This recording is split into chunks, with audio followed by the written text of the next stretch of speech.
Sasha, Hi. great to see you. Welcome to Pop Alternative. How are you? I'm doing well. Yourself? I'm really good. Thank you for asking. You know, it's interesting, right? Because a film like this, there's a lot of kind of elements, even when you read the script for this. So from a script to screen journey, kind of going back in time for a role, all these kind of thematic, like themes that come to play and like relationships. What is that like seeing all these elements like in the script and see it come to life on screen while you go into production? I think the process of reading something from the very beginning to the end, so many changes are made, so it's kind of like you have to use your imagination and hope for the best, really. But it's really, I think it's beautiful to see my castmates and the storyline come to life.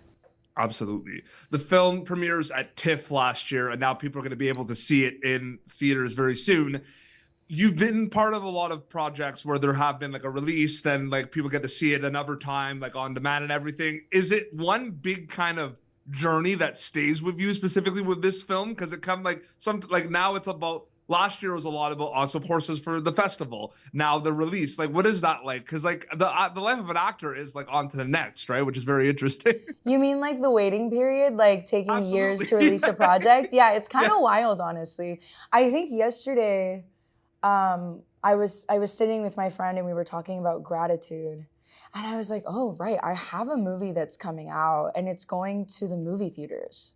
Mm-hmm. And it kind of just was like, I was very grateful for that. And I think we work so hard and so fast sometimes, and projects take so long to build and create and get to a place where we can put them out. And it just takes so much work and time that when you kind of get there, I believe it's important to kind of sit and remind yourself that you did that, Absolutely. Yeah. And then last question, some characters more than others in this film, but there's a lot of characters figuring things out, lost, self-reflection. You see that a lot in this movie. Right. From an acting storyteller perspective, what is it like playing these lost characters, soul-searching characters, these characters doing self-reflection? Because from the viewer perspective, they don't know they're lost. And I always thought that's really fascinating. So I'm just wondering from an acting perspective.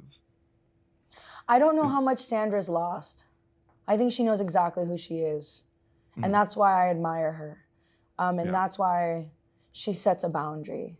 And she says, I'm a person, my feelings and my womanhood and my love and my intimacy, they all matter, and they matter as much as everyone else's. And that was really beautiful for her. I think she opens herself up to someone who is lost and doesn't judge her for it. But she knows who she is. Yeah, I was just definitely, because that storyline with Daisy is very interesting in regards to we don't know what that's going to be, in my opinion. You know what I mean? So it's like more that's why I said like more than others. Like I don't think yours is as lost as others, but it's interesting to think about. You know what I mean? Yeah, totally. Totally. I can't wait for people to see it in theaters. Congratulations, and it was great chatting with you. Thank you so much for your time. Yeah, time. likewise. Thank you so much. Thank you for tuning in to Popternative. Make sure to check out our past episodes of Popternative on YouTube. This has been an Autograph Communications production.